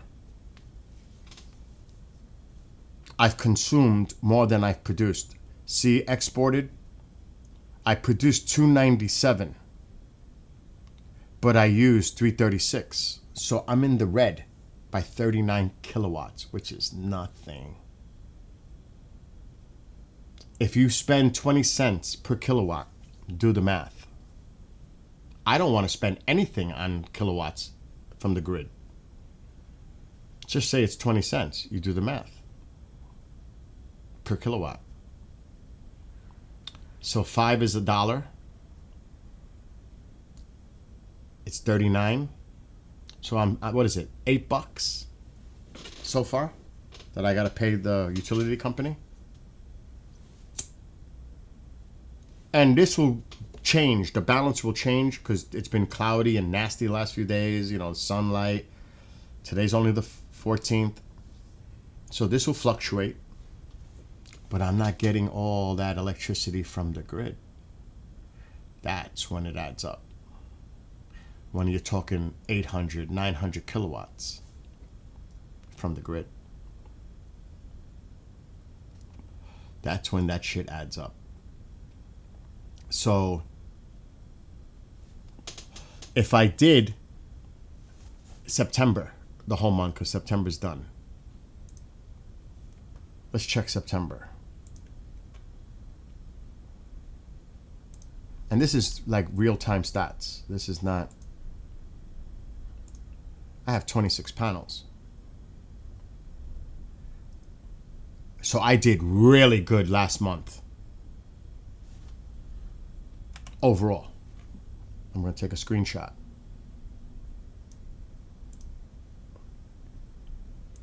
And September was warm toward the end, but it wasn't warm in the beginning. Facts matter, not bullshit speculation and opinions when they don't know the facts. That's the scary part, that people just don't know.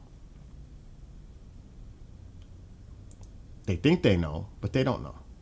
Unless you experience it yourself. So last month, updated 1 minute ago, I just took this screenshot. I consumed 671 kilowatts. I produced 845. Now this number here is the balance, nighttime, daytime. But the overall is I gave the utility company 173 kilowatts for last month. I was in the plus. Not in the red. So what did I pay the utility company for electricity? Zero. Nothing. They got not a penny from me. Only the connection fee. That's all they got.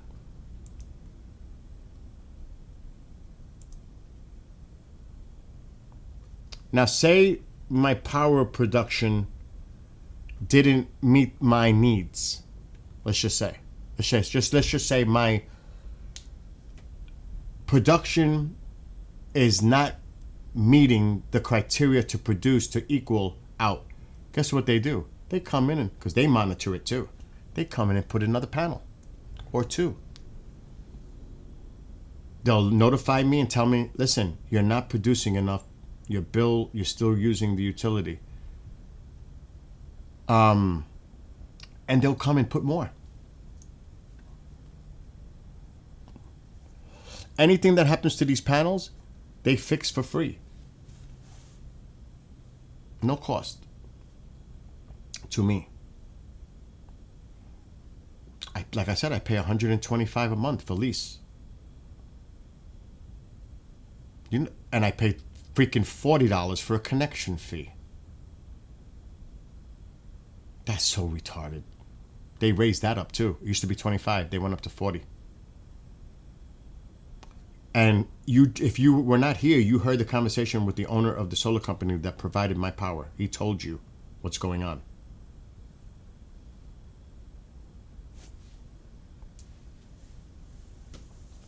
It's cray-cray. Reality's a biatch. Reality's a bitch. But people are going to start to feel it.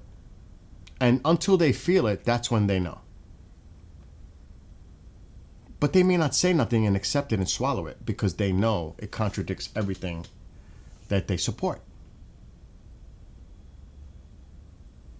They look at it as a self-sacrifice for the better good, the whole of a movement.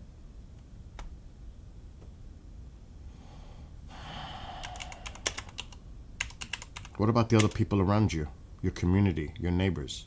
Are they as comfortable with that as you are? Seniors, other people in other positions?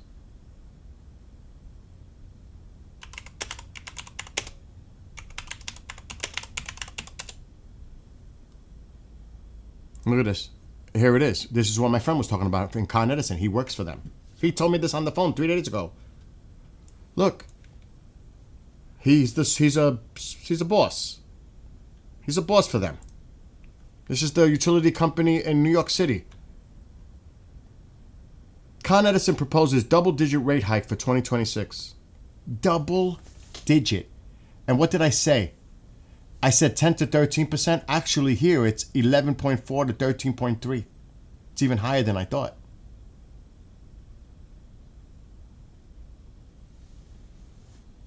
What did it cost? Look what they'll make. Profit. The increase would amount to around 1.6 billion more in electric revenue and 440 million in gas revenue. And they are huge. Con Edison is freaking huge. It supports the power for the entire series and surrounding suburbs. It's one of the biggest in the country. And they want to raise their prices by 11 to 13% to their customers. And they'll say they need it for the infrastructure. For the electrical infrastructure, repairs, maintenance, whatever. Of course, it costs them more. They got to... Who pays when they need to do things? Who's going to pay? The consumer's going to pay, like everything else. Proposes double-digit rate hike for 2026. So if you pay $100, they could go up by 10. Nobody has. I don't know anybody who has a $100 bill. If you pay $300, it's going up by 30, 35. Still money.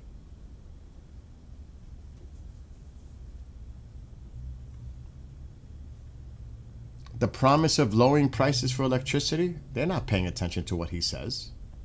Do you think they really do? They're going to do what they have to do. He can talk all the talk he thinks he knows. But that's not reality. It's a reality check. Or a fact check. They're not lowering prices. They're raising it here. They're raising it everywhere.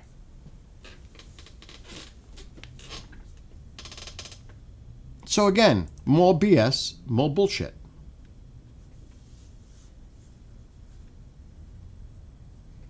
A lot of things. The incentives for electric cars, vehicles. I wonder what Elon thinks about that one. There's a lot of stuff going on that it's in the devil's in the details. And I don't think a lot of people know what the details are. They go along with everything. They don't question it.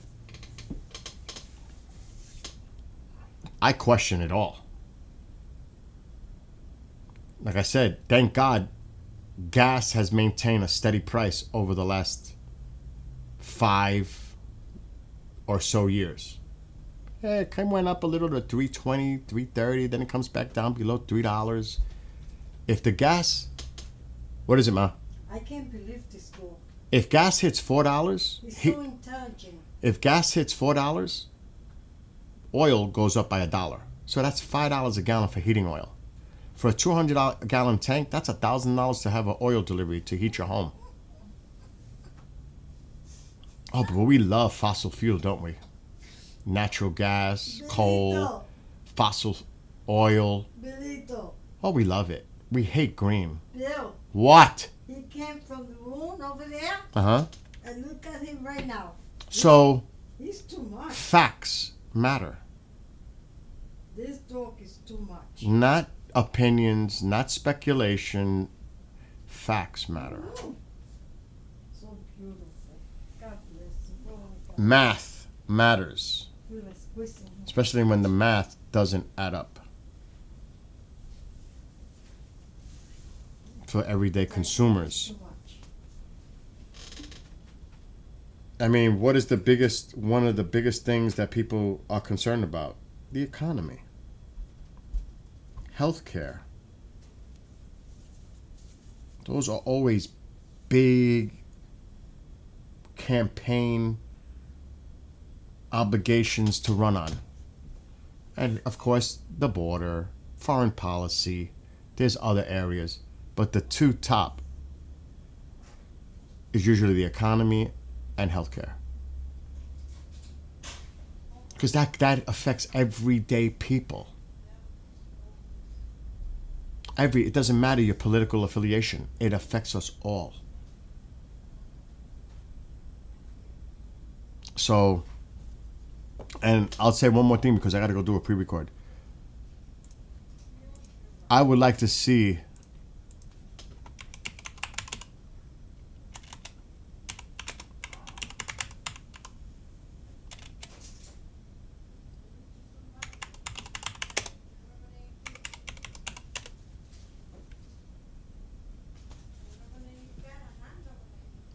okay, this is September 11th.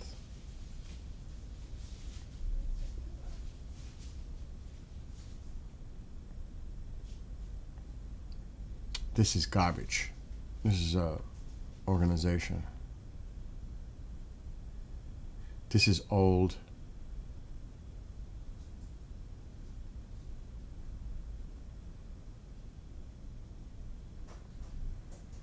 I gotta look at more. Let me look at past week.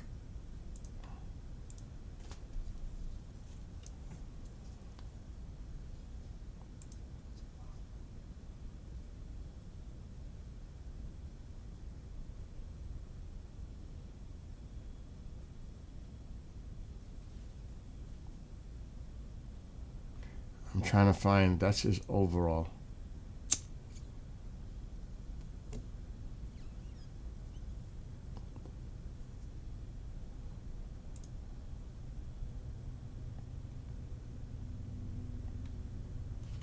I'm trying to find it. It's not that easy.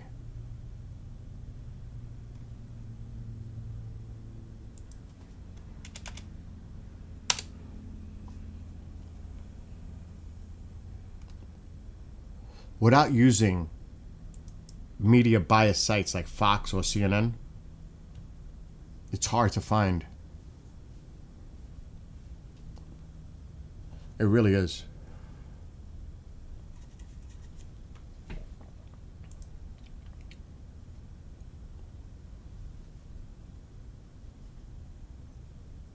I can't even find it.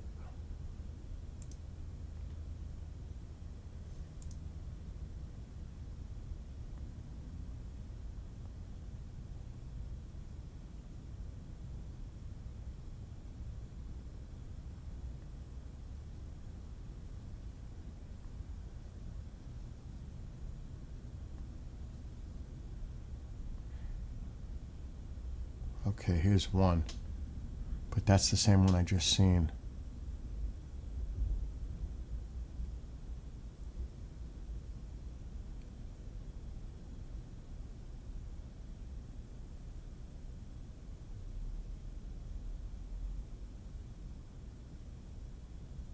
Where is it? Okay, this is like the latest one, and I'm gonna bookmark this so I don't lose it. But I'm looking for a specific group, independents. That's the shit. This one uses Variety, and I'm not big on polls. Hell no. I'm gonna state that right off the bat. But he's at 44% based on the overall with all the polls. But he's all these different polls. See them?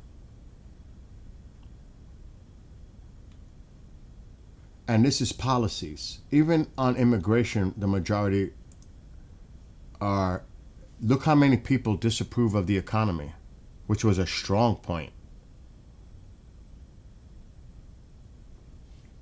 And look how low it was here. And the approval is going down with the economy. The disapproval is going up generally. I'm looking for the independence line. That's what I was trying to find. So he's bottoming out on a lot of important things. Look when he got elected. Look how high he was. Look at the polling, all trending down.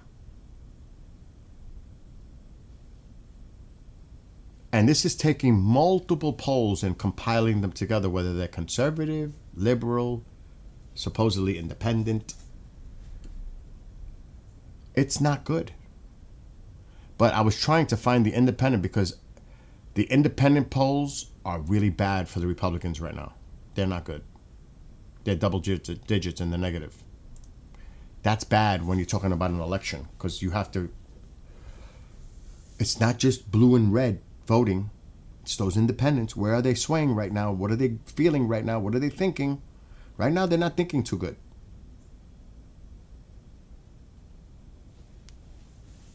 So look at the trends. What's going on? Again, the MAGA is going to support it like a prophet, the savior. They're dug in. The liberals are dug in with their movement, whatever the hell they're doing, because I don't even know what the hell they're doing. They don't even have real leadership on that side, in my opinion. Who do they have? But what are the independents thinking about what's going on right now with the economy, with the healthcare issue, immigration? Because, you know, a lot of people are seeing, well, a lot of us are seeing the militarization on our streets in our cities, blue cities, and a vast majority. I don't. What's going on? How much do you want for making the intro? I got the logo done. Oh, I'm still live. I'll call you back later. All right, bye. Bye. So that's going to be really important moving forward. It depends on how the country moves forward in the next year. That's pretty much what it's going to come down to. The next year will determine. And we'll see where we're at. Because it's way too early to look at polls. They fluctuate all the time. And polls, I mean, they're polls. How much worth do you take in a poll? I don't take much. But when you see all these polls trending a certain way, compiled, that has to raise some eyebrows. You know what I mean? It raises concerns. Because they know that they need those independents to get over the finish line. They need them. Either one, left or right, they need it. They need that independent vote. Alexa, how much do independents make up of the voting in the United States? As of 2024, 34.7 million voters registered as independents, making up about 28% of registered voters across states that report this data. However, when considering all Americans, 51% identify as independent, surpassing both Democrats and Republicans. Because a lot of people can still be moderate or liberal, but yet declare themselves as independent. But they still lean a certain way. But you're talking in a close race. Alexa, stop. Alexa, stop. The thing is, in a close race between Democrats and Republicans, what's going to put them over that finish line are the independents. What do they do? It doesn't matter if because they're moderates. That's what it comes down to. An independent is a person that they consider. I understand your Alexa, stop. An independent is a person who considers themselves more of a moderate, whether they lean right or left. They consider themselves more moderate. Where do they go? And if it's a close race, that could put that person, whether they're red or blue, over the finish line. That's why it's important. And that can make a power tilt the scales. And you don't think they don't look at this? Of course they do. They have think tanks. They look at all this. They're watching this. They know. And that's the thing. Like Susie says, are there any potential future candidates yet? I have no clue what, and like I said, I'm an independent. I'm in the middle. When I lived in New York City, I was a Democrat. I moved here 20 years ago. I started to come definitely more to the center. I live in a Republican county, district. You live here 20 years, you adapt and, different, but it's absolutely based on my personal interest on what goes on in my community and my area. Like, I crossed the party lines. Republican, I just did. And then there's another one coming up now. Republican for the school district. Democrat, like many of the red people here voted for the House. How often do you see a red district vote for a Democrat? It happened here with Pat Ryan, who's a veteran, West Point graduate. We voted for him twice. Republicans voted for him because they're moderates up here. They're not extremists. You're going to always have extremists for both sides everywhere. But generally speaking, it's a moderate area. Moderate thinking. You go to other places, it's whatever it is. Like New York City. New York City's blue. And that throws the balance off for the entire state. Because other than these big cities, I mean, they have a lot of representation for the whole state in their voting. But there's other cities in New York that are big liberal cities. Buffalo, Rochester, Syracuse. A lot of the rural areas like mine are red. But all those rural areas, it's hard for them to match up to the bigger populous areas. That's why you're seeing gerrymandering going on, because they want to take that away, spread it, create the more of a balance by adding more red to counter the blue in the cities. That's what they do. So that they will win. Even considering those big votes, a lot of those votes that happen in those big blue cities, they counter it by extending the lines to include more red to counter the blue, to redistrict it and redraw the lines. That's what that's about. And that's the sad part too. It's almost like, not who's going to be best, but who will do the least amount of worse. That's never a good deal. To vote for somebody like that. I need to go. I got to go do a pre-record. But it's complicated. It's not simple. It's not. Anybody who thinks it's simple, it's not. And that's why you have to do your homework and vote for the person that's best going to represent your interests, your personal interests, which includes the economy, which includes healthcare, which includes safety in your neighborhoods, which includes infrastructure in your neighborhoods. Everything.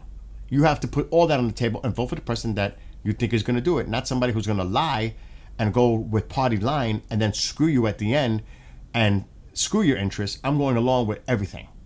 What? That's not what I voted for. And that's what people are feeling right now. That's not what I voted for. And that's why the pendulum is going to swing, most likely, and there's going to be a shift. Because people are saying, what the F? It's just not. It's not what I wanted. And that's a wake-up call. But some people are so dug in, it doesn't matter. Because they're just not being objective.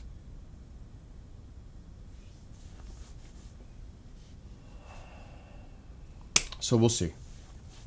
All I know is, for me personally, we have to become a unified country. We have to come together.